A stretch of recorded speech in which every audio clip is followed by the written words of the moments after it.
Assalamualaikum warahmatullahi wabarakatuh. Salam sejahtera untuk kita semua. Perkenalkan, nama saya Anissa Febrianti dengan NIM 6421239, kelas 644B38, Manajemen, Kampus UBSI Cibitung. Di sini saya ingin mempresentasikan hasil tugas saya dari materi pertemuan 2, Manajemen Bisnis dan Operasional, yaitu tentang strategi operasi. Untuk part 1, yaitu soal dalam bahan ajar. Yang pertama, memenangkan penguasaan suatu wilayah disebut, jawaban saya, A. Strategi.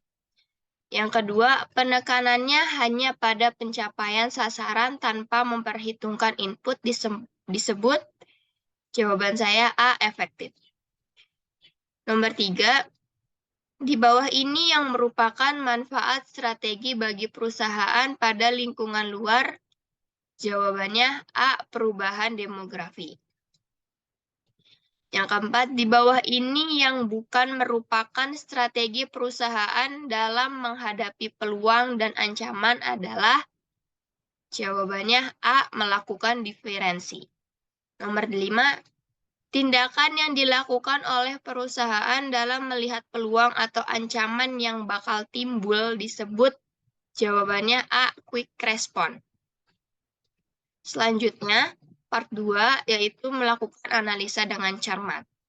Soal pertama, sebuah pabrik pengolahan makanan jadi PT Next Carlos selalu mengeluarkan biaya produksi sebesar 21 juta rupiah dan biaya upah tenaga kerja sebesar 15.000 per hari. Untuk 20 karyawannya, dengan kondisi tersebut, PT Next Carlos dapat memproduksi 20 ton makanan instan siap ekspor.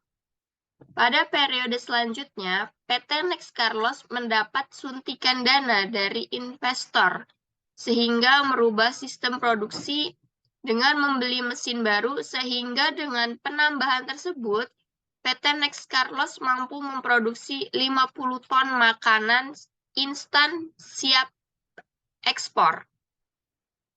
Dengan kondisi seperti ini, PT Next Carlos mengeluarkan biaya produksi sebesar 25 juta rupiah dengan kondisi jam kerja tidak berubah, yakni 9 jam kerja. Analisa kondisi perusahaan Next Carlos dan buktikan dalam perhitungan apakah ada produktivitas setelah penambahan mesin baru tersebut. Baik. Di sini diketahui biaya produksi lama 21 juta. Biaya upah tenaga kerja lama 15.000 per hari untuk 20 karyawan. Hasil produksi lama yaitu 20 ton. Biaya produksi baru yaitu 25 juta dengan hasil produksi baru yaitu 50 ton. Ditanya analisa kondisi perusahaan Next Carlos dan buktikan dalam perhitungan apakah ada produktivitas setelah penambahan mesin baru tersebut. Jawab. Dengan kondisi lama, perhitungan tenaga kerja yaitu 20 ton makanan per 9 jam kerja dikali 20 orang karyawannya sama dengan 20 per 180 sama dengan 0,111 ton makanan per jam kerja. Dan perhitungan modalnya 20 ton makanan per 21 juta ditambah 15.000 sama dengan 20 per 21 juta 15.000 sama dengan 0,095 ton makanan per rupiah. Setelah adanya perubahan, perhitungan tenaga kerja untuk sistem yang baru yaitu 50 ton per 9 jam kerja dikali 20 orang karyawan sama dengan 50 per 180 sama dengan 0,278 ton makanan per jam kerja. Untuk perhitungan modalnya dengan sistem baru yaitu 50 ton ditambah 25 juta karena mendapatkan suntikan dana dari investor ditambah 15.000. sama dengan 50/25.015.000 sama dengan 0,002 ton makanan per rupiah. Jadi kesimpulan menurut jawaban perhitungan saya, setelah merubah sistem produksi dengan membeli mesin baru, PT Next Carlos menjadi lebih produktivitas. PT Next Carlos dapat menambah hasil produksi dengan jam kerja yang sama dan modal yang lebih rendah. Dibuktikan dengan perhitungan tenaga kerja setelah adanya perubahan sistem menjadi lebih besar, yaitu 0,278 ton makanan per jam kerja, dibandingkan sebelum adanya penambahan mesin hanya 0,111 ton makanan per jam kerja. Dan modal yang lebih rendah yaitu dengan 0,002 ton makanan per rupiah dibandingkan sebelum adanya penambahan mesin yaitu 0,095 ton makanan per rupiah. Untuk analisa soal kedua yaitu Samsung melakukan perubahan radikal dalam proses produksinya. Setelah memproduksi makanan, Samsung melakukan perubahan produk hingga menjadi raksasa dalam industri teknologi. Analisalah mengenai perusahaan Samsung berkaitan dengan strategi operasional yang dilakukan Samsung. Fokus analisanya yang A, analisa bagaimana Samsung dapat berkembang dan bertahan. Strategi apakah yang dipakai oleh Samsung? Yang B, bagaimana strategi yang dilakukan Samsung selama awal berdiri hingga saat ini? C. Carilah apakah terdapat pengaruh lingkungan luar dan lingkungan dalam yang berkaitan dengan strategi yang dipakai oleh Samsung dan jelaskan pengaruh tersebut secara mendalam. D. Anda dapat memberikan fakta, teori, atau penelitian yang berkaitan dengan Samsung untuk mendukung analisa Anda. Baik, untuk jawaban soal A, yaitu analisa bagaimana Samsung dapat berkembang dan bertahan, strategi apakah yang dipakai oleh Samsung. Brand elektronik asal negara ginseng Korea Selatan ini telah sukses menjadi salah satu brand yang dikenal oleh dunia. Strategi pemasaran Samsung diyakini menjadi salah satu kunci kesuksesannya. Keberhasilan Samsung dalam mencapai posisi global brand tentunya bukan suatu prestasi yang didapatkan dengan mudah. Berikut beberapa strategi pemasaran Samsung. Yang pertama, riset pasar. Samsung menerapkan strategi riset pasar dalam proses inovasi setiap produknya. Dengan kata lain, Samsung berusaha mencari tahu produk seperti apa yang sedang dibutuhkan atau diminati oleh masyarakat. Lalu Samsung berusaha untuk memenuhi kebutuhan tersebut melalui produk-produk terbarunya. Sebagai contoh, pada awal tahun 2020, Samsung telah merilis dua produk terbarunya, yaitu Samsung Galaxy A51 dan Samsung Galaxy A71, yang ditujukan khusus untuk para gamers. Ada 3 fitur yang kerap disebutkan oleh Samsung Galaxy A51 dan Samsung Galaxy A71, yaitu kualitas layar HD+, baterai yang tahan lama, dan anti-lag ketika bermain game. Ketiga fitur yang disebutkan oleh Samsung memang merupakan fitur-fitur yang dibutuhkan oleh setiap gamers. Hal ini membuktikan bahwa Samsung telah melakukan riset pasar dan berusaha memenuhi kebutuhan para konsumen melalui kedua produk tersebut. Selanjutnya, strategi pemasaran Samsung yaitu Samsung kerjasama dengan distributor lokal. Di Indonesia, Samsung bekerja sama dengan salah satu distributor lokal yaitu PT Erafon Arta Ertailindu.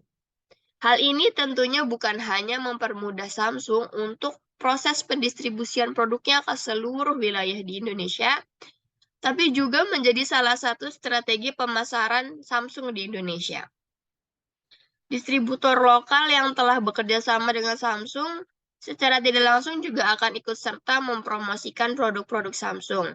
Terlebih lagi, Erafon merupakan salah satu distributor elektronik terbesar di Indonesia yang memiliki jangkauan pasar cukup luas. Yang ketiga yaitu iklan di berbagai media. Meskipun sudah dikenal sebagai global brand, tapi hal tersebut tidak membuat Samsung melupakan pentingnya sebuah iklan untuk produknya. Tidak hanya gencar melakukan iklan di televisi, tapi Samsung juga gencar berpromosi di sosial media dan beberapa platform digital lainnya. Yang keempat, yaitu dengan adanya kekuatan brand image. Tidak dapat dipungkiri bahwa brand image yang dimiliki Samsung sedikit memudahkan Samsung dalam promosi. Samsung telah mengantongi kepercayaan masyarakat terhadap produk-produknya, terutama mereka yang telah berpengalaman menggunakan produk Samsung sebelumnya. Brand image inilah yang harus dibangun oleh setiap pembisnis termasuk kamu. Memang prosesnya tidak sebentar, namun apabila bisnis yang kamu memiliki kualitas dan keunikan, bukan tidak mungkin brand kamu akan mampu bersaing dengan brand-brand lainnya. Jawaban tersebut saya dapat dari sumber https://2-coinworks.com.blog. Bagaimana Samsung bisa menjadi global brand? Yuk pelajari strategi pemasarannya garis miring. Selanjutnya, soal B. Bagaimana strategi yang dilakukan oleh Samsung selama awal berdiri hingga saat ini? Kesuksesan Samsung tentunya tidak dapat dipungkiri dengan dalami perjalanan berliku yang panjang. Bahkan sebelum memasuki industri teknologi, sejarah Samsung berawal dari sebuah toko grosir yang berjualan sayur, buah-buahan, dan ikan di Daegu, timur laut Korea. Samsung sendiri didirikan oleh Lee Byung-chul pada 1 Maret 1938. Ia memulai bisnisnya di Daegu, Korea dengan berdagang mie dan barang-barang lainnya yang diproduksi di Korea dan mengekspornya ke Cina serta Jepang selama Perang Dunia II. Kepiawaian Lee Byung-chul melihat peluang menjadikan Samsung mempunyai lini usaha di berbagai bidang dari pabrik terigu, perbankan, sekuritas, asuransi, pupuk, dan semen. Samsung mulai masuk ke industri elektronik pada tahun 1970 setelah menjalin kerjasama dengan sejumlah perusahaan Jepang, salah satunya Sanyo. Samsung dan Sanyo berhasil memproduksi TV hitam, putih, dan kemudian memperluas jangkauan ke pembuatan kapal, petrokimia, dan mesin pesawat terbang. Pada periode itu, Samsung juga berhasil memproduksi transistor, TV hitam putih, TV berwarna, lemari es, kalkulator, meja listrik, dan AC. Pada tahun 1978, perusahaan asal Korea Selatan ini berhasil menjual 5 juta TV ke seluruh penjuru dunia. Baru pada tahun 1980, Samsung mulai berinvestasi pada riset dan pengembangan teknologi di bidang elektronik yang menjadikan Samsung sebagai market leader di industri elektronik dewasa ini. Samsung selalu melakukan riset pasar apa yang dibutuhkan oleh masyarakat. Samsung juga selalu melakukan kerjasama dengan perusahaan lain guna mendukung perbaharuan pada sistem elektronik Samsung. Dan tak lupa melakukan brand image. Yaitu carilah apakah terdapat pengaruh lingkungan luar dan lingkungan dalam berkaitan dengan strategi yang dipakai oleh Samsung dan jelaskan pengaruh tersebut secara mendalam. Pengaruh lingkungan luarnya yaitu pertama, Samsung pun sempat mendapat proteksi setelah pemerintah Korea mengeluarkan kebijakan yang bertujuan untuk membangun dan melindungi perusahaan-perusahaan asal Korea Selatan dari persaingan dan memberikan mereka pembiayaan atau modal yang mudah. Yang kedua, pada 2015 Samsung memiliki lebih banyak paten yang disetujui di Amerika Serikat dibandingkan dengan perusahaan lain. Lebih dari 7.500 paten diberikan oleh pemerintah Amerika Serikat ke Samsung hingga akhir tahun 2015. Pada 2017, Samsung diberi izin oleh pemerintah Amerika Serikat untuk mulai menguji mobile self-driving. Ketiga, Samsung bekerjasama dengan perusahaan ponsel asal Denmark, perusahaan Danfoss, Untuk membuat model GSM, pertama yang membawa logo Samsung yang ini SGH100. Untuk pengaruh lingkungan dalamnya, yang pertama ada wafatnya Lee Byung-chul pada November 1987 membuat anak ketiganya Lee Kun-hee naik tahta menggantikan posisi ayahnya di pucuk tertinggi perusahaan, yaitu adanya perubahan manajemen atau organisasi. Yang kedua, Samsung mulai masuk ke industri elektronik pada tahun 1970 setelah menjalin kerjasama dengan sejumlah perusahaan Jepang, salah satunya Sanyo. Yang ketiga, Samsung Electronics didirikan sebagai bagian dari Samsung Group pada tahun 1969 di Suwon, Korea Selatan. Perusahaan ini merupakan gabungan dari dua anak perusahaan Samsung, yakni Samsung Semiconductor dan Communication dan Samsung Electric Industries. Yang keempat ada pada tahun 1993, Lee Kun-hee menjual 10 anak perusahaan Samsung dan menggabungkan operasional perusahaan lainnya untuk berkonsentrasi pada 3 industri, yakni elektronik, teknik, dan bahan kimia. Selanjutnya, yang D, Anda dapat memberikan fakta, teori, dan penelitian yang berkaitan dengan Samsung untuk mendukung analisa Anda. Di sini ada perjalanan Samsung menjadi salah satu perusahaan multinasional raksasa di bidang teknologi tidaklah mudah. Dengan segala jatuh bangunnya serta kegigihan para pemimpinnya dalam melakukan eksekusi bisnis, perusahaan yang berawal dari menjual produk-produk sayuran berkembang menjadi salah satu perusahaan teknologi terbesar di dunia. Dengan melakukan penilaian aspek lingkungan untuk produk, Samsung Electronics melakukan penilaian lingkungan siklus hidup pada produknya menggunakan sistem penilaiannya sendiri.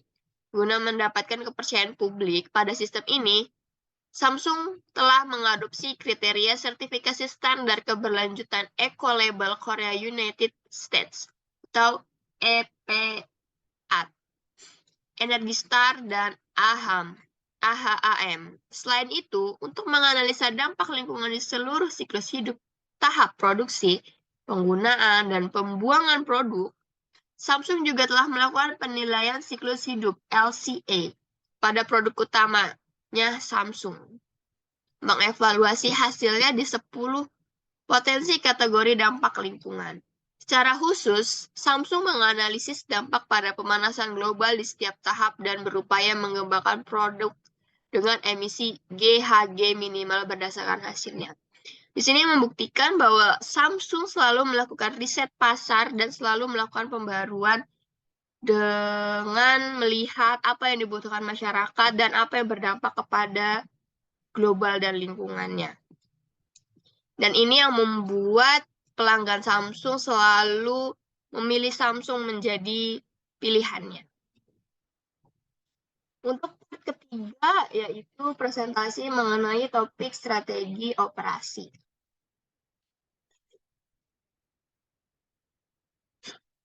Baik.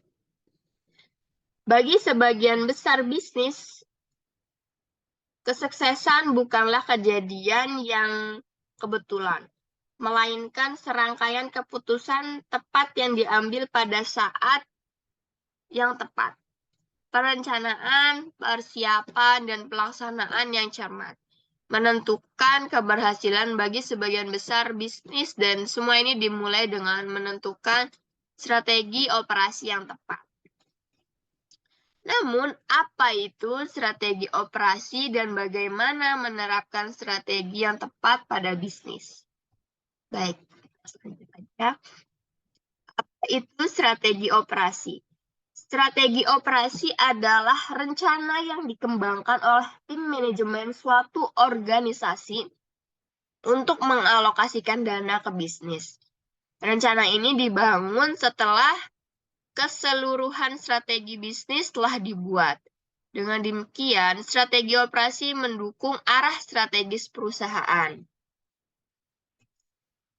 Strategi operasi yang dikembangkan dengan baik akan menghasilkan penciptaan kemampuan produksi dan dukungan yang hemat biaya. Strategi operasional mengacu pada metode yang digunakan perusahaan untuk mencapai tujuan mereka. Dengan mengembangkan strategi ini, Perusahaan dapat memeriksa dan menerapkan sistem yang efektif dan efisien untuk menggunakan sumber daya, personel, dan proses kerjanya. Perusahaan berorientasi layanan juga menggunakan strategi operasional dasar untuk menghubungkan keputusan perusahaan jangka panjang dan pendek, dan menciptakan tim manajemen yang efektif. Strategi operasi yang dikembangkan dengan baik akan menghasilkan penciptaan kemampuan produksi dan dukungan yang hemat biaya. Selanjutnya, mengapa strategi operasi penting dalam bisnis? Strategi ini melibatkan penyempurnaan dan penetapan strategi perusahaan dan pengembangan inisiatif strategis dan rencana operasional yang bertujuan untuk memungkinkan departemen dan setiap unit bisnis berhasil menerapkan strategi bisnis secara keseluruhan. Hal-hal ini bisa dicapai dengan cara pertama, memberikan umpan balik kepada manajemen mengenai efektivitas keseluruhan strategi perusahaan dan bisnis. Yang kedua, melakukan analisis operasional terperinci untuk mengidentifikasi setiap kelalaian atau masalah atau area peningkatan dalam strategi menyeluruh. Yang ketiga, mengembangkan rencana SMART. SMART yaitu Specific, Measurable, Actionable, Realistic, dan Time-bound untuk memberikan hasil. Yang keempat, menerapkan rencana aksi dan mengukur hasilnya terhadap tujuan yang telah ditetapkan dan indikator kerja utama. Selanjutnya ada strategi operasi inti yang harus ada dalam bisnis. Yang pertama yaitu strategi perusahaan dan interaksi lintas fungsional. Strategi perusahaan menjadikan perusahaan sebagai suatu sistem dari bagian-bagian dan saling berhubungan. Strategi yang direncanakan dan digunakan perusahaan harus mendukung strategi perusahaan dan menggunakan interaksi lintas fungsi. Strategi yang kedua ada strategi yang didorong oleh pelanggan, yaitu strategi operasi harus mencakup pendekatan yang digerakkan oleh pelanggan untuk memenuhi kebutuhan dan keinginan pasar sasaran. Cara ini untuk melakukannya, perusahaan harus mengembangkan strategi yang mengevaluasi dan beradaptasi dengan lingkungan yang berubah, terus meningkatkan kompetensi inti dan mengembangkan kekuatan baru secara berkelanjutan.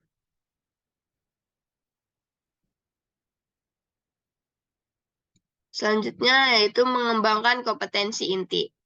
Kompetensi inti adalah kekuatan dan sumber daya dalam sebuah perusahaan. Kompetensi tersebut dapat mencakup memiliki staf yang terlatih, lokasi bisnis yang optimal, dan keahlian pemasaran dan keuangan. Dengan mengidentifikasi kompetensi inti, perusahaan dapat mengembangkan proses seperti kepuasan pelanggan, pengembangan produk, dan membangun hubungan profesional dan pemangku kepentingan. Pengembangan prioritas selanjutnya pengembangan prioritas yang kompetitif. Pengembangan prioritas yang kompetitif berasal dari pembuatan strategi perusahaan, analisis pasar, mendefinisikan proses inti dan melakukan analisis kebutuhan. Untuk menciptakan prioritas kompetitif, organisasi mengevaluasi biaya operasional, kualitas produk atau jasa, waktu yang dibutuhkan untuk mengembangkan dan memberikan barang atau jasa, dan fleksibilitas barang atau jasa berkaitan dengan variasi, volume, dan kostumisasi. Prioritas kompetitif harus mencakup kemampuan untuk menyediakan produk atau layanan berkualitas dengan biaya yang wajar yang secara konsisten memenuhi kebutuhan pelanggan. Selanjutnya dengan mengembangkan produk dan layanan. Strategi di balik pengembangan produk dan layanan harus mempertimbangkan desain, inovasi, dan nilai tambah. Saat mengembangkan produk atau untuk pelanggan baru, terdapat beberapa pilihan yang bisa diambil, yaitu perusahaan dapat memutuskan untuk menjadi pemimpin dalam memperkenalkan produk atau layanan baru, menunggu pengenalan inovasi di pasar untuk meningkatkan, atau menunggu untuk melihat apakah inovasi perusahaan berhasil sebelum bergerak maju. Saat mengembangkan layanan, perusahaan harus mempertimbangkan untuk mengemasnya dengan manfaat psikologis dan layanan pendukung yang dapat diamati dengan segera. Ketika mengembangkan barang atau jasa, perusahaan harus mempertimbangkan keinginan pelanggannya, bagaimana berdirinya melawan persaingan, dan bagaimana langkah-langkah teknisnya berhubungan dengan kebutuhan pelanggannya. Selanjutnya, cara menghadirkan strategi operasi yang efektif dalam bisnis. Yang pertama yang harus kita lakukan yaitu rampingkan dan sederhanakan. Maksudnya, jika menyederhanakan tugas atau proses 2 langkah secara tiba-tiba menjadi hal yang berat, pertimbangkan untuk membuat perubahan yang perlahan. Dikarenakan dunia usaha terus berkembang, ada metode, alat, dan produk baru yang tersedia yang merampingkan operasi bisnis dan meningkatkan produktivitas di tempat kerja. Lihatlah operasi Anda sehari-hari. Apakah sistem Anda sudah ketinggalan zaman? Hanya karena Anda selalu menggunakan metode tertentu, tidak berarti itu cara paling efektif untuk menyelesaikan pekerjaan. Melepaskan kebiasaan lama yang memperlambat Anda akan membuka pintu untuk perbaikan proses bisnis. Tentu saja, beberapa proses tidak akan pernah berubah karena membuat bisnis Anda unik. Yang kedua, selalu selesaikan masalah walaupun kecil. Pikirkan gangguan kecil dalam alur kerja Anda yang tidak mempengaruhi bisnis. Lalu pikirkan lagi. Sebagai pemilik usaha, Anda harus segera mengatasi setiap titik lemah pada bisnis. Masalah kecil seringkali berubah menjadi masalah besar. Kemudian besar dapat menghabiskan waktu dan uang Anda dan bahkan menghentikan operasi bisnis.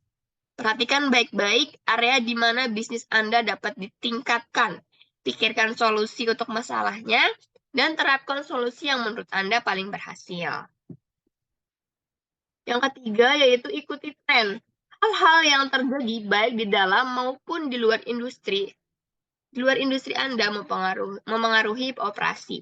Anda perlu menyadari tren yang terjadi pada lingkungan sekitar Anda, undang-undang yang berubah, dan keadaan nasional industri Anda. Tetap up to date dengan perkembangan yang relevan dengan bisnis Anda, membantu Anda menemukan praktik terbaik.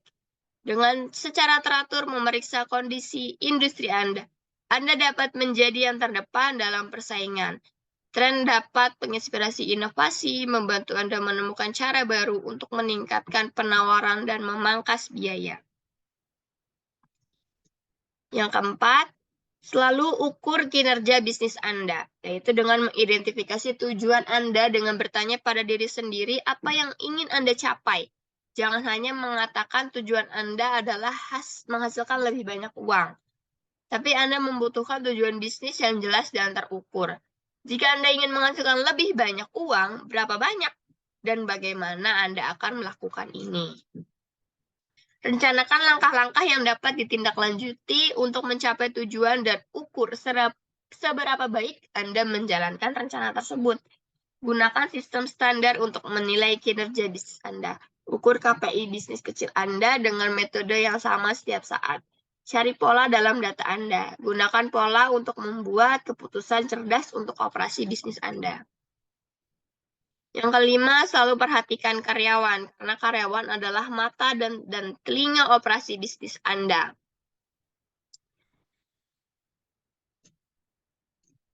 Pastikan karyawan Anda tahu pendapat mereka penting dan Anda terbuka untuk saran. Selain mempercepat peningkatan proses bisnis Anda, menunjukkan kepada karyawan Anda bahwa mereka menambah nilai bagi bisnis kecil Anda dapat menghilangkan stres dari rencana manajemen kepegawaian Anda dengan menjaga pergantian karyawan seminimal mungkin. Yang keenam, sisihkan waktu untuk melakukan refleksi. Sulit untuk tidak terjebak dalam kesibukan sehari-hari dalam menjalankan bisnis. Tetapi jika Anda lupa untuk berhenti dan melihat operasi bisnis Anda secara keseluruhan, Anda tidak akan pernah tahu apakah cara yang Anda ambil berjalan efektif. Ambil langkah mundur untuk meninjau rencana dan proses bisnis Anda. Jadwalkan waktu sebagai bagian dari minggu kerja Anda untuk menindaklanjuti evaluasi Anda. Selanjutnya adalah contoh strategi operasi. Saya melihat ini pada salah satu blog Kledo tentang strategi operasi. Contohnya, kawan entrepreneur menjalankan restoran yang sukses menggunakan resep yang diturunkan dari generasi ke generasi. Tentunya Anda tidak akan mengubah cara Anda menyiapkan hidangan, karena merupakan ciri khas. Tapi Anda mungkin membuang banyak waktu untuk melakukan proses administrasi seperti mengelola pembukuan dan proses akuntansi secara manual pada bisnis. Anda dapat menggunakan software akuntansi yang sesuai dengan kebutuhan bisnis dan mudah digunakan agar proses operasi bisnis lebih efisien secara keseluruhan. Salah satunya adalah Kledo. Kledo ini adalah software akuntansi online yang memiliki fitur terbaik dengan harga paling terjangkau yang cocok untuk setiap jenis dan skala bisnis di Indonesia. Dengan menggunakan Kledo, Anda bisa dengan mudah melakukan pencatatan pembukuan, memantau seluruh laporan keuangan, menghitung depresiasi aset, melakukan manajemen stok, perhitungan pajak, dan masih banyak lagi kapanpun, dimanapun Anda mau. Jadi Kledo ini memudahkan proses administrasi bisnis Anda. Terima kasih. Sekian dari saya. Kurang lebihnya mohon maaf. Wassalamualaikum warahmatullahi wabarakatuh.